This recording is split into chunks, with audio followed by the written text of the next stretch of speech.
Hola Iván. Te damos la bienvenida al canal donde encontrarás información de ambiente, seguridad y calidad. Acompáñanos en este viaje de conocimiento para ser cada día más verdes. Hola compañeros, hoy haremos presentación de la tercera y última parte de esta introducción a la acción preventiva. Esta capacitación la hemos llamado Herramientas Preventivas en Seguridad y Salud Laboral. Recuerden que el objetivo primordial de la prevención es evitar accidentes laborales y enfermedades ocupacionales, siempre enfocado a la seguridad, a la salud de los trabajadores en cualquier centro de trabajo. Recuerden que el conocimiento es poder. Mientras más leamos, mientras más estudiemos, más nos capacitamos y más nos preparamos para dar respuestas ante situaciones que se nos presenten en cualquier ámbito de nuestra vida. Otra estrategia muy importante es la adaptación, uso y reposición de los equipos de protección personal. Recuérdense que los controles están dirigidos principalmente a la fuente. Ver si usar fuentes que no nos aporten peligro o riesgo al trabajador, o ver si controlamos aislando la fuente. Pero cuando no es posible en la fuente, entonces debemos dotar al trabajador de los equipos de protección personal. No solamente es el uso, sino también revisar las condiciones de su equipo y reponérselo cuando sea necesario. Y recuerde que en la clase anterior hablamos de la capacitación. Debemos capacitar a los trabajadores con respecto al uso adecuado del equipo, su cuidado, su mantenimiento, y que él mismo esté pendiente de solicitar su reemplazo. Aquí tenemos los diferentes equipos de protección. Podríamos hablar del equipo de protección respiratoria. En los centros de trabajo tenemos humo, gases, vapores, polvos.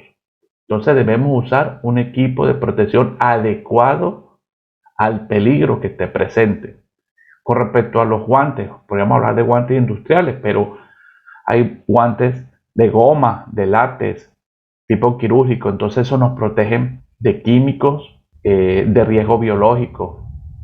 Pero de químicos hay que estar pendiente también de qué tipo de químico, cuál es su concentración. Un cloro a una baja concentración o a una alta concentración, por ejemplo. Protección auditiva. ¿Qué tipo de protección usamos? Si son tapones el que se inserta o este tipo de copa. Entonces hay que tener mucho criterio a la hora de seleccionar cuál es el equipo. Entonces también hay que estudiar la condición de salud del trabajador. Para algunos el colocar un tipo tapón que va insertado lo rechazan o les produce dolor, entonces debe usar el de copa. Calzado de seguridad no solamente es la bota de seguridad con protección de puntera de un material resistente, o también de las características del cuero, de la cobertura, si es goma, látex, qué tipo de protección se necesitan, si son antirresbalantes, si tienen protección en la planta para que un objeto punzopenetrante no ingrese. Protección corporal depende también del trabajo. Si un trabajo de soldadura o un trabajo donde manejamos productos químicos, si es solamente un delantal o es un traje integral o es un traje de 2 piezas, en fin, hay que definir muy bien cuál es el equipo de protección corporal. Protección visual, qué tipo de protección necesitamos, si es para trabajos de manejo de químicos o hay presencia de polvos o otro tipo de material abrasivo que esté en suspensión, o es para los soldadores. Aquí hay también una cantidad y variedad de equipos para la protección visual. Los cascos es muy importante, es uno de los elementos muy importantes cuando estamos expuestos a objetos que caen, ya que nos pueden producir lesiones muy graves. El casco, cuando recibe un impacto, debe sustituirse. No solamente se revisa la parte externa del casco, sino la parte interna, el arnés, las juntas de suspensión. Con respecto a los equipos, hay que garantizar que sean equipos aprobados por las autoridades nacionales que regulan esta materia, que cumplan con los estándares de diseño. Entonces se le debe exigir al proveedor que te dé la ficha de cada producto, que ese producto haya pasado por las pruebas, que esté certificado. Eso da garantía a los trabajadores de que se les está dotando de un equipo de protección diseñado para el fin que le estamos dando. Otra herramienta muy importante es la evaluación de nuevos proyectos y puestos de trabajo.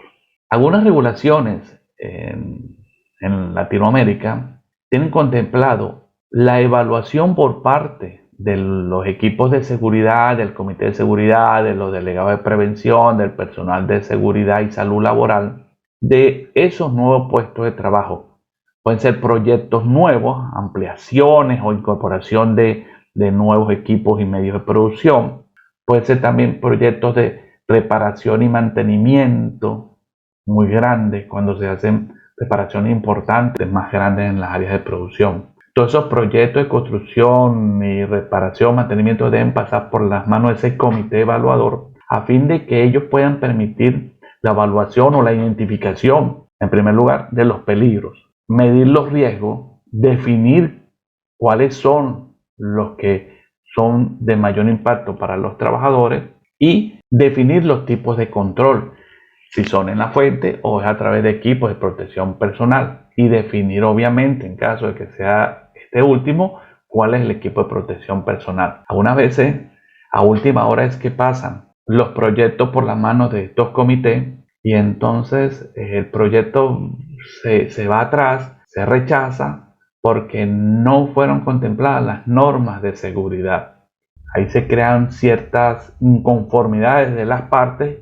Por eso sugiero que el personal de seguridad y salud se incorpore desde el principio del diseño del proyecto o del trabajo que se vaya a realizar.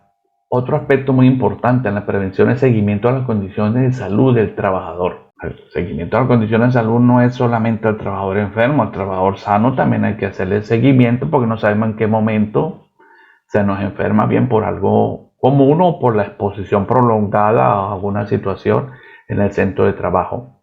Entonces hay que estar pendiente de los exámenes periódicos que se le hacen al trabajador. Algunas legislaciones contemplan que está unos exámenes periódicos prevacacional, posvacacional, posaccidente o posenfermedad. Entonces hay que estar pendiente que eso se le haga al trabajador y que el trabajador acuda a esa obligación que le impone la ley, pero sobre todo por sí mismo, lo que representa para él, porque es preventivo. Los exámenes especiales son exámenes que pudiesen hacerse a los trabajadores cuando están expuestos a un factor de peligro, a un factor de riesgo. Por ejemplo, el trabajador que está expuesto en la línea de producción a altos niveles de ruido. No se le harían al resto del personal, pero puede ser también los trabajadores que están en las áreas administrativas. Entonces, por el sedentarismo, por la ergonomía, por la iluminación, los efectos del uso prolongado de la computadora. Y hay algunas jornadas preventivas. Por ejemplo, hay una brote de gripe en la zona, en la región o en el país por alguna situación temporal o una tipo pandemia. Entonces hay unas jornadas preventivas. Los trabajadores deben asistir a esas jornadas porque garantiza que su condición de salud y la de su compañero pues esté en óptimas condiciones. Otro tema muy importante es los planes de emergencia. Los planes de emergencia son importantes en los centros de trabajo ya que son las acciones que se diseñan estratégicamente para prevenir y atender situaciones irregulares que comprometan la seguridad y la salud de los trabajadores. En algunos países existen algunas normas, por ejemplo, presento la en caso de Venezuela, donde hay una norma y es una guía para la elaboración de planes para el control de emergencia. Casi todos los países pues tienen algunas normas. En caso de que no la tengan, pues cualquier norma internacional le puede servir porque es una guía, una orientación y tú la adaptas a la situación que tú tienes en tu centro de trabajo. No es igual el plan de emergencia para una entidad bancaria que para una fábrica de productos lácteos o para un laboratorio que procesa muestras biológicas. ¿Ok? Entonces, el plan de emergencia se adapta a los peligros presentes en el centro de trabajo. Pero es importante definir qué voy a hacer a la hora de se me presente una emergencia. ¿Quiénes actúan? Aquí debe estar entonces formada una brigada de emergencia que atienda la emergencia, pero que también ayude al desalojo de los trabajadores, definir si la emergencia se notifica por medio de una alarma general, si hay un sitio de concentración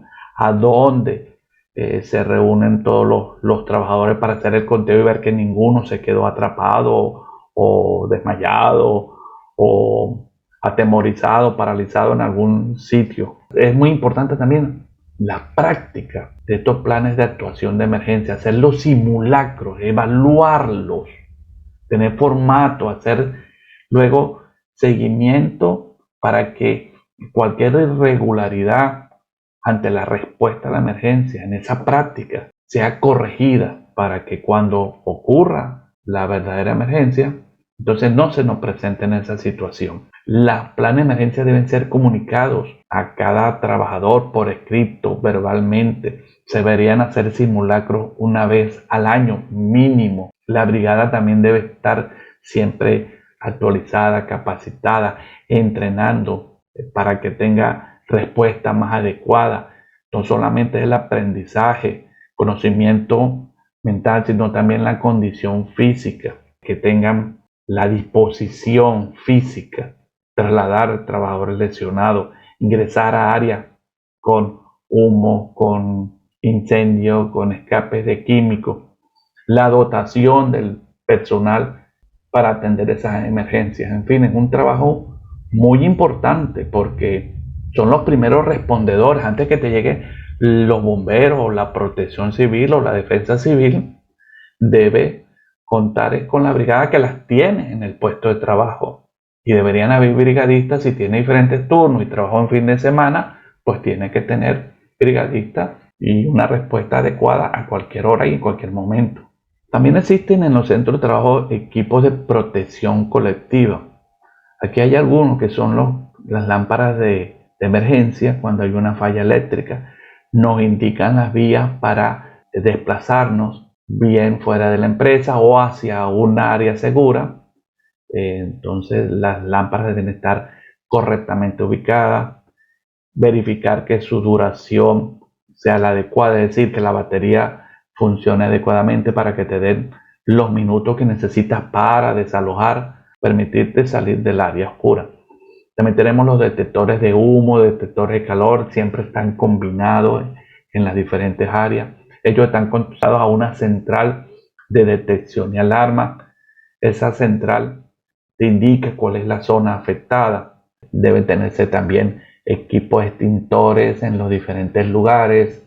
El personal debe saber cómo usarlo, si es uno de PQS, polvo químico seco, o es CO2, en fin, qué tipo de extintor tengo, y capacitar al trabajador de cómo debe usarlo.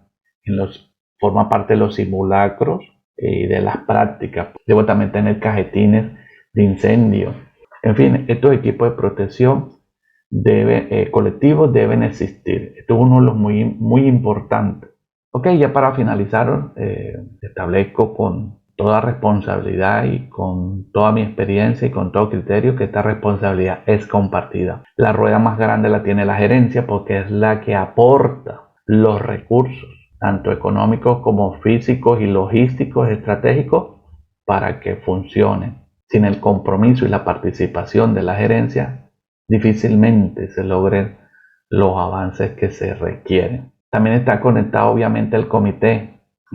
Dependiendo del país, pues tendrá otro nombre, pero el Comité de Seguridad y Salud Laboral, el Comité de Prevención, los delegados de prevención, los inspectores de seguridad, los prevencionistas de seguridad, el personal de salud, como lo llamen en cada país. Pero esas personas forman parte obviamente de esa estructura, de ese engranaje. Y el trabajador, si el trabajador no se siente que forma parte de la gestión preventiva de seguridad de salud, estamos muy mal, porque él es el primero que debe entender que lo que se hace en el centro de trabajo en prevención es para él. Él debe formar parte activa y debe capacitarse y debe participar y debe notificar de situaciones y debe ser entrenado. Entonces el trabajador debe estar convencido de que él forma parte de esa estructura. En este comité quiero resaltar que no solamente son las personas de seguridad, también está el equipo de recursos humanos que hace la detección de necesidad de adiestramiento, que busca los recursos internos y externos para capacitar al personal. También la gente de mantenimiento y proyectos, ingeniería, con el diseño de nuevos puestos, también con el mantenimiento, tal como lo vimos en las primeras láminas. Entonces, en este comité participan de manera permanente algunas personas y eventualmente de acuerdo a las situaciones otras. Esto es una estrategia muy importante. Cero accidentes, sintiéndome que soy un trabajador seguro. Bueno, compañeros, con esto terminamos la parte número 3 de este introductorio, la prevención de accidentes y enfermedades laborales. Muy pronto estaremos entregando una formación relacionada con las auditorías, también que nos lo pidieron algunos de nuestros seguidores. Es un tema muy amplio también el de las auditorías. Y como es costumbre al finalizar uno de estos videos, les recordamos 4 cosas muy importantes: que se suscriban al canal, que activen la campanita de notificaciones, que nos premien con un like y no olviden compartir. Nos vemos. Chao.